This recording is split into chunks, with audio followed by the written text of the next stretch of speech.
there's this amazing thing that happens when you begin to heal yourself. Then you begin to be much more conservationary or healing towards the earth. And when you begin to be more filled up within yourself, you become so much more loving in the relationships that you are a part of. So thanks to the animals and nature for inspiring all of that. Let's talk communication. Today with Mandy Young and the wild dogs, some elephants, a few lions, and even some dolphins.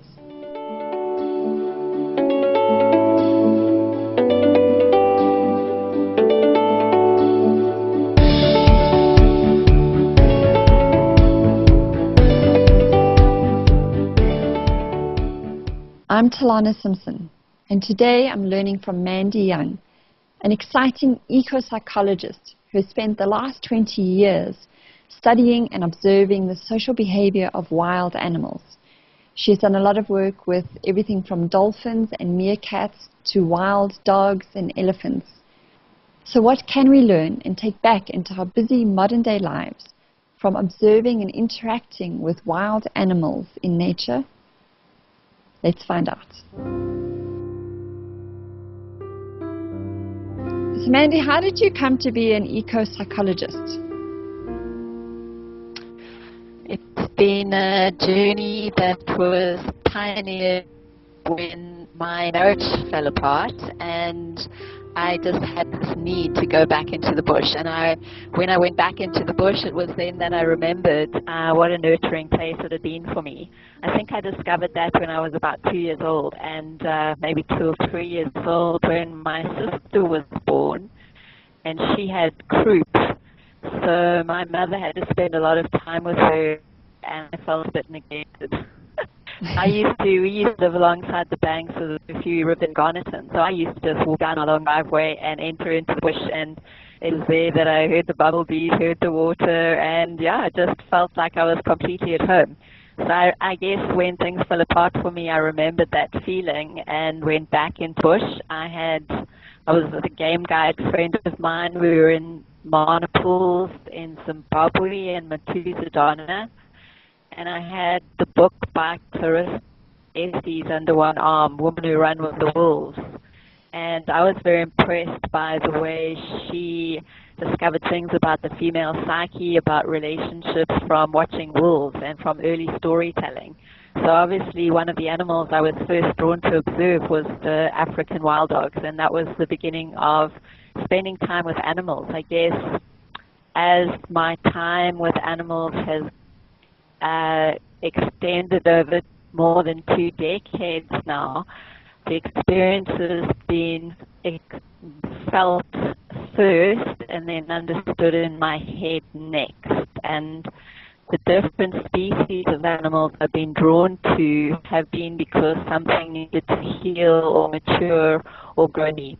So it began with the wild dogs, the elephants, the meerkats, the dolphins, and then the mountain gorillas, white lions, and the animals were showing me things about how we need to behave as people, and a more kind of tribal existence actually. So I know we can't go back into modern day life and behave like the Bushmen are able to behave out in their environment, but there were aspects of that I was able to gain for my own life, and I realized it wasn't just for me, so I wanted to take other people on that journey of self-discovery as well.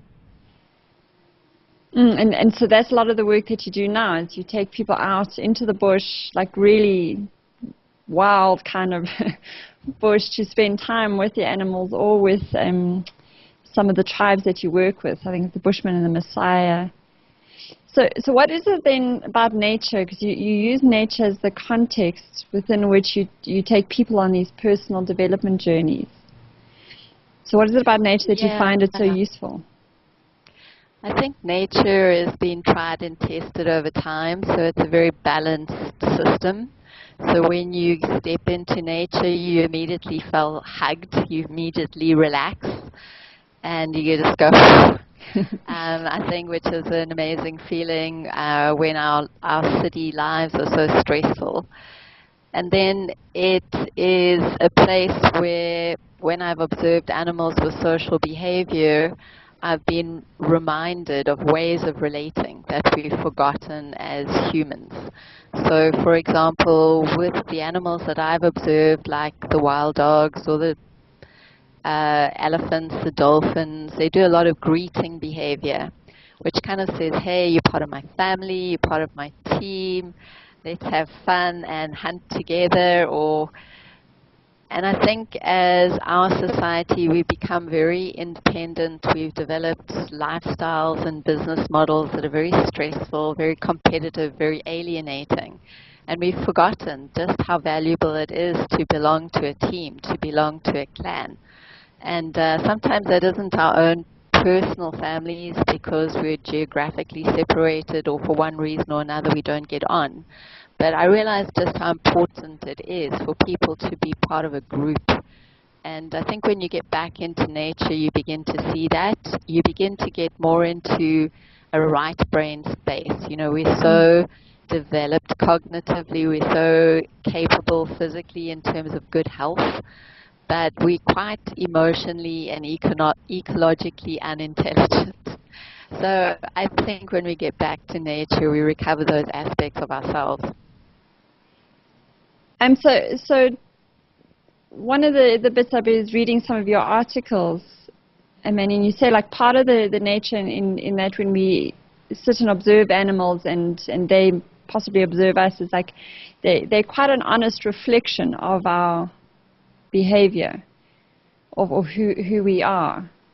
So I don't know if you have anything you want to just mention about that, because I find it very interesting, you know, as in having something to reflect back to us so that we get to know more about ourselves.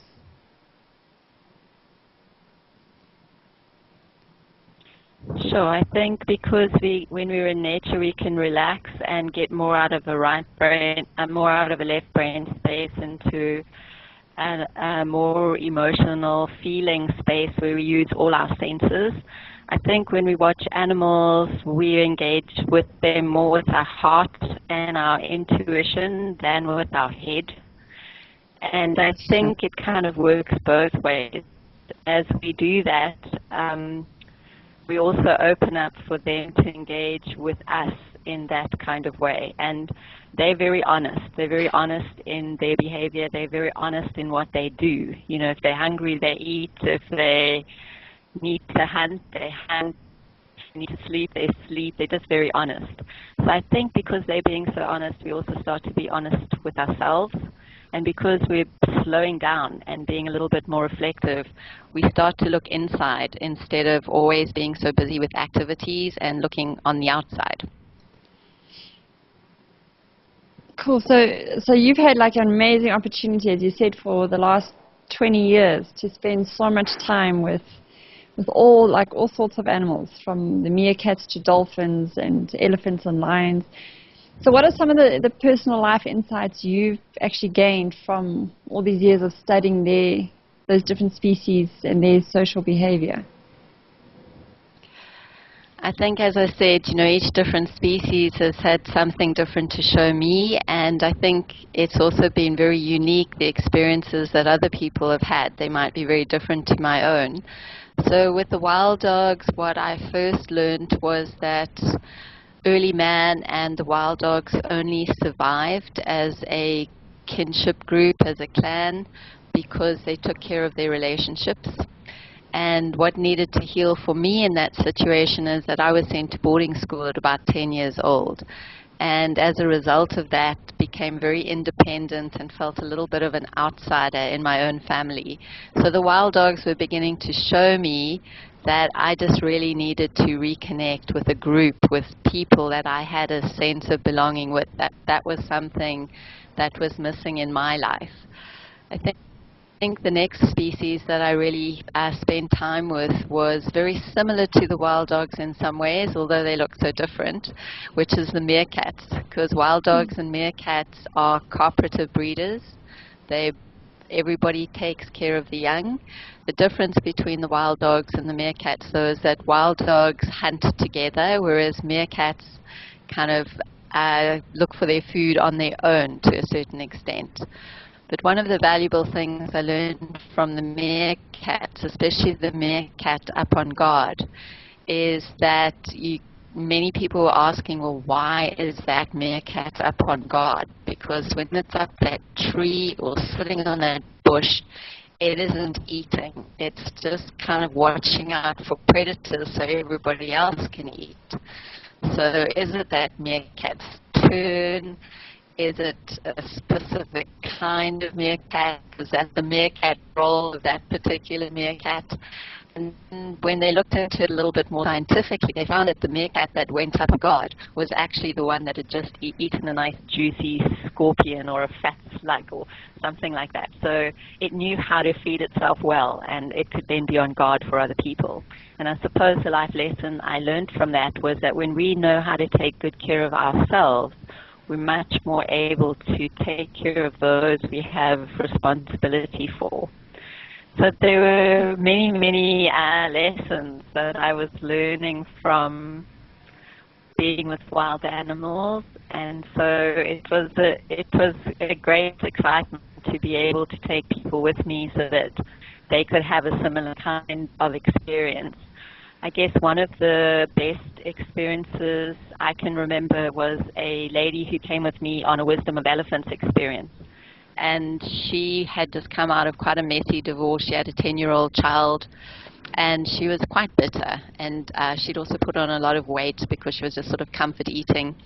And when she spent some time with the elephants, she just really recognized the way they took care of each other, but that she also recognized their power. So spending time with animals is kind of like a Rorschach test in a way. They kind of reflect what's going on in our own internal landscape. So for example, she might notice elephants that are being very caring, or elephants that are able to stand up for themselves, things like that. Whereas somebody else in the group might be dealing with conflict in a work situation, and they would notice the bulls sparring. So people kind of take out of the situation what's going on inside of themselves. And then my particular role is to facilitate a very relaxed, informal kind of group discussion after each wildlife, tribal, swimming with dolphin encounter, so that people just relax. They do a little bit of reflection, they journal a little bit, and about what it is that they've just experienced, what did that feel like for them, what did they notice.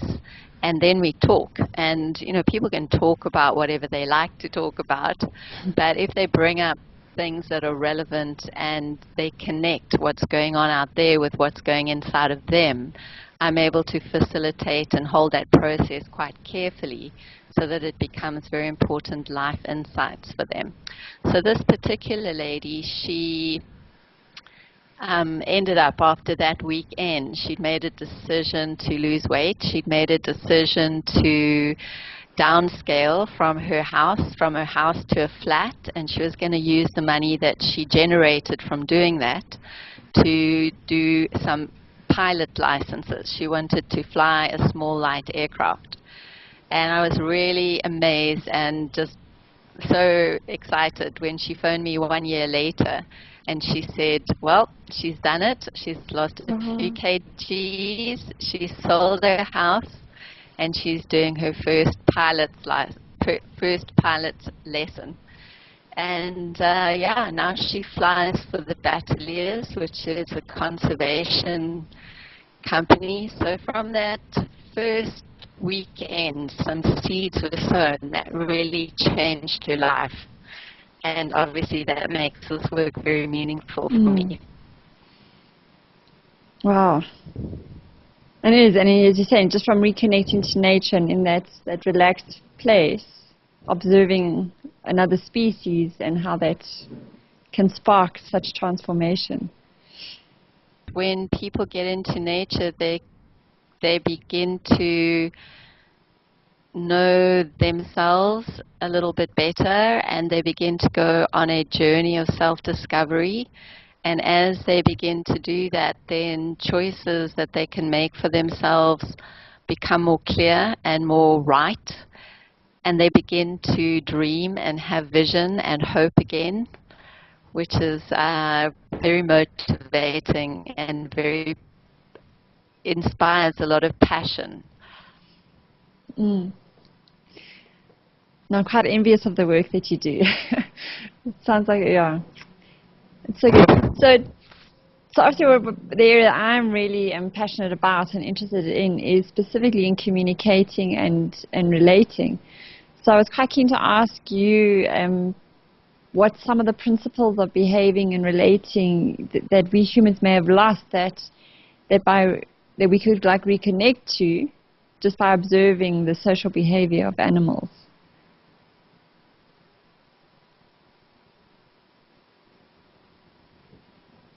Okay, I've shared one or two with you in terms of the greeting behavior and in terms of taking good care of ourselves.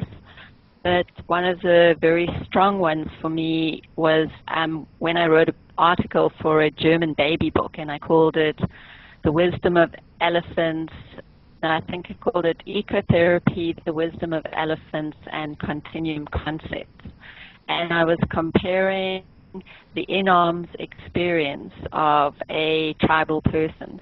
You know, you'll notice with tribal people, with a lot of the black people, sometimes now more in our white culture or our westernized culture, where children are held close to the mother's body, and there's this wonderful dance and interplay that happens, not because the mother stops getting on with life, but just because there's so much more of a closer connection. She knows when the baby needs to feed, when the baby needs to pee, when it's warm, when it's cold, and the baby has this amazing opportunity to be part of the stimulation of whatever the mother is doing and the environment that it's in, but from a very safe place.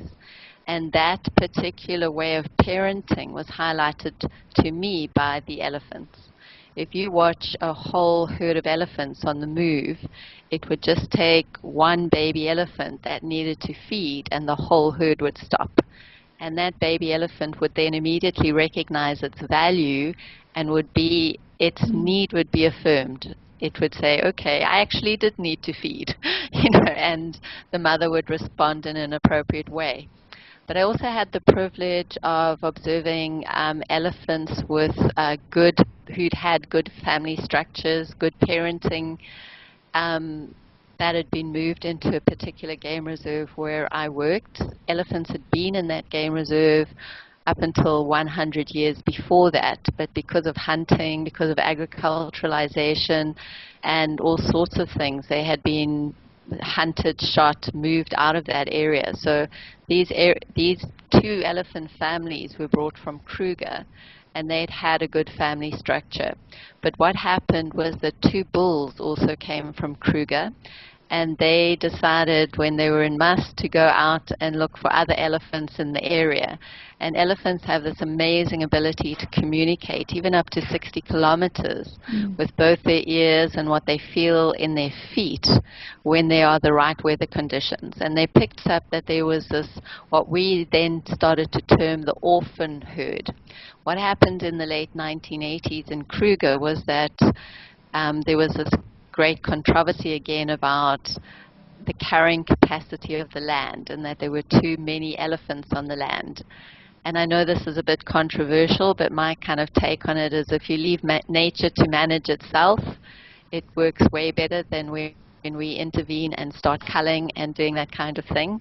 Anyway, what happened was that there was a mass culling, and at that time they didn't realize that if you culled, you should cull whole families and not just the parents with all the wisdom and the knowledge. But what they did was killed all the big elephants, because then all the little elephants could be easily transported. So this one particular group of elephants, 4 females and a male, ended up being 40 kilometers from the game reserve that I was at. And this big bull elephant went to visit them.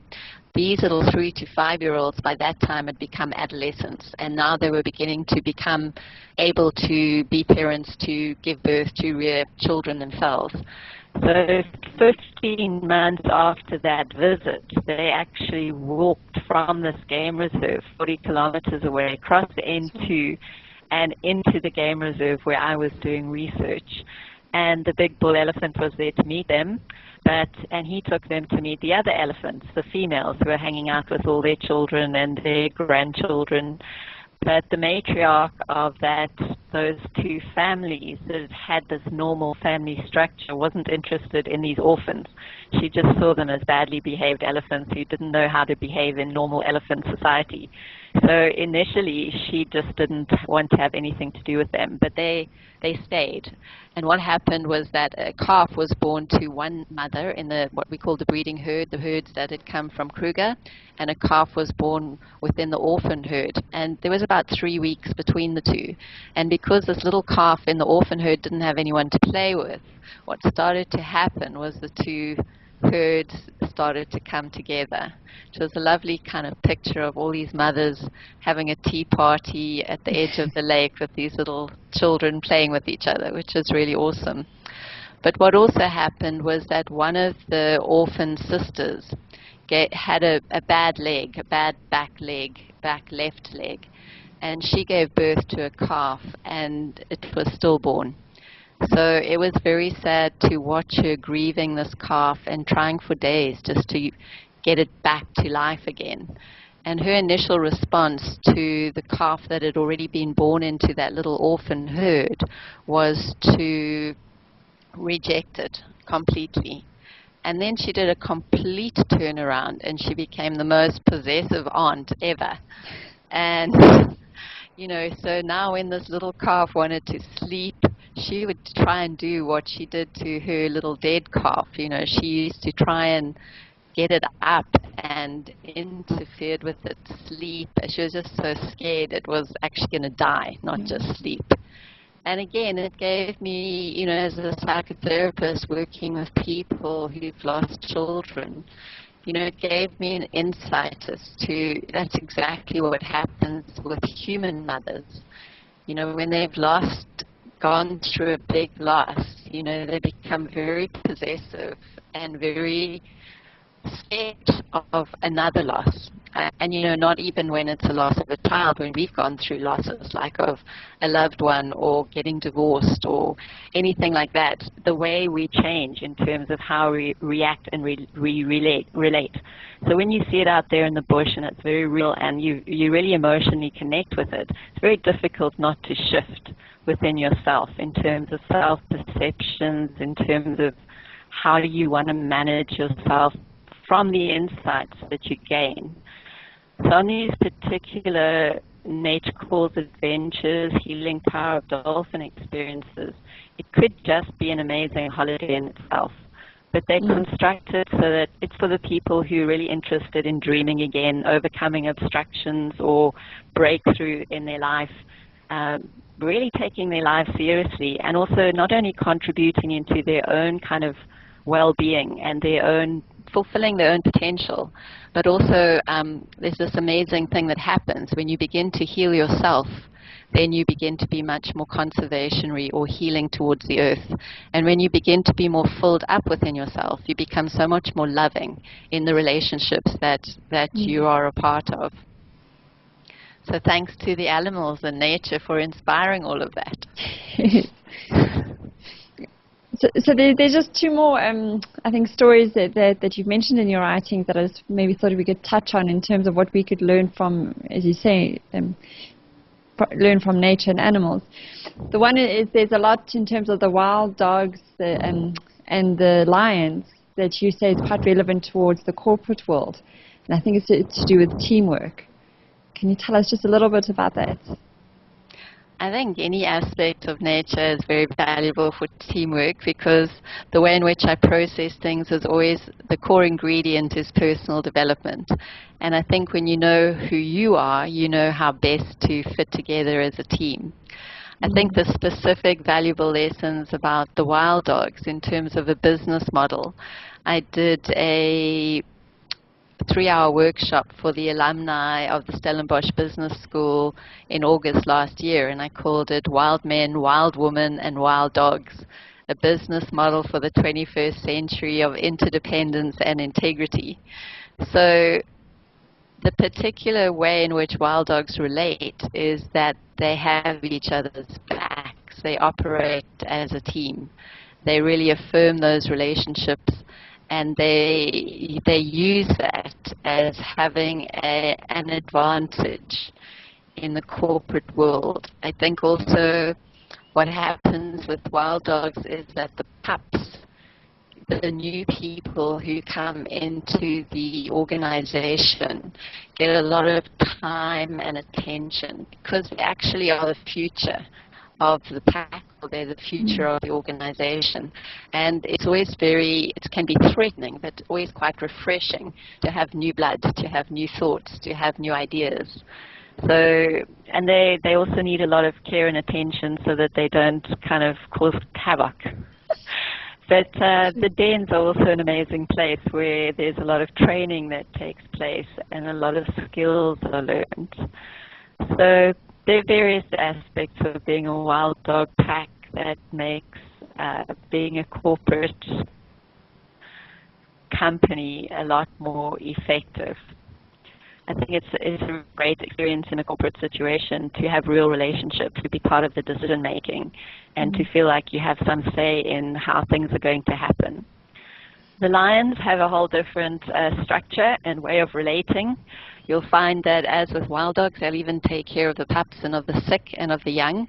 With lions, with the males, it's very different. They'll sometimes even come into a new pride and they'll kill all the pups.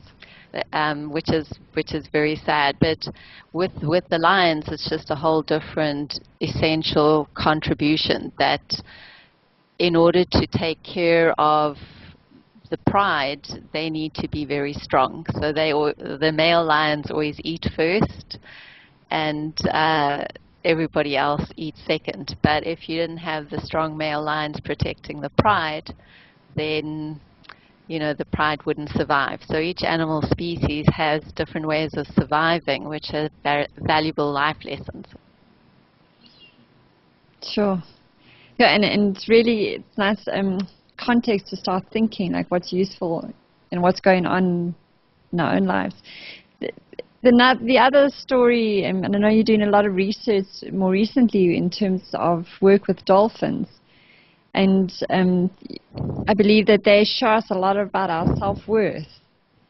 So I just wanted to ask you about how they do that. Yeah, I think swimming with dolphins is on a lot of people's bucket list. And I think they just know intuitively that to be with a species that is in a watery place, because water is also a very kind of holding, nurturing space. But it also is when they choose to actually relate to you, when they could swim anywhere else out in the environment, is quite a special experience, that they choose to come and play and interact. But they also have this amazing sonar capability, and when they communicate with each other, I think you kind of get buzzed. You feel like you had this huge energy kind of poured into your body. So it's just this really amazing sense of well-being. They have a very, very powerful impact on people. I recently had the privilege of going to swim with the dolphins with my sister and her two children. One of them, they're both twins, 12 years old. One of them is slightly cerebral palsied. And we were quite interested to see what his experience with the dolphins would be, because Nathanson and various other people have looked at the way in which dolphins changed the ability for children to concentrate and change some of the cognitive developmental delays in certain children with dolphins in captivity. So I was quite interested to see what would happen with wild, free-swimming dolphins, because I'm not over the moon about dolphins being in captivity, giving up their freedom for our lives or for our pleasures. So it was great to have this experience with dolphins in the wild. And when he was with the dolphins, there were a lot of dolphins around him, and this one little baby dolphin was with him quite a lot. And then when he got into the boat, it was just like he went into this huge, deep state of relaxation. In fact, I was a bit worried he was going to fall off the boat, because you have to hold on when you're out there. But and we'd been doing homework with him on our way up, and then we obviously did some homework with him after this experience. And there definitely was a significant change in his ability to grasp concepts and his ability to focus. And I saw my sister about a week ago, and she said there's definitely been a shift. It's not a massive one, but there is a small shift, and it's definitely been sustained. So that was only after 2 dolphin swims, which was quite amazing. So if people would like to hear more, Mandy, and possibly even have one of these adventures with you, how can they get in contact with you? Well, the 2 websites where they can find different experiences, one is naturecalls.co.za, and the other is swim-with-dolphins, with S on the end, .co.za, and all the contact details are on those 2 websites. Great. Well, thank you so much for coming to share some of these stories with us. Is there anything you'd like to end off? Or, I'd sometimes like to ask about is there a conversation that counts that you feel we should be having more of? I guess I'd first like to say thank you to you and for what you put together so that other people can know what's out there and choose whether they want to embrace it. So thank you for what you do and for your innermost focus. I think the conversation would be that we have, as we've kind of historically moved away from living as small clans and communities with a healthy respect for our interdependence with nature, and we've developed lifestyles and business models that are very stressful and competitive, I would really, really encourage people to come back into nature, to relax, to have a good time, to connect with people that they really like sharing holiday time with, and take the risk, the slight discomfort, because it is slightly uncomfortable at times when you're dealing with what's going on in your innermost being. But if we don't embrace that in such a nurturing and amazing and a fun place, we don't have the opportunity moving forward in a very different kind of way. I'm Telana Simpson, and this has been Let's Talk Communication. To find out more about the show, and also my guest today, Mandy Young, have a look at my website, which is talkcommunication.innercoaching.co.za. And you can also follow me on iTunes and YouTube. Thanks for listening.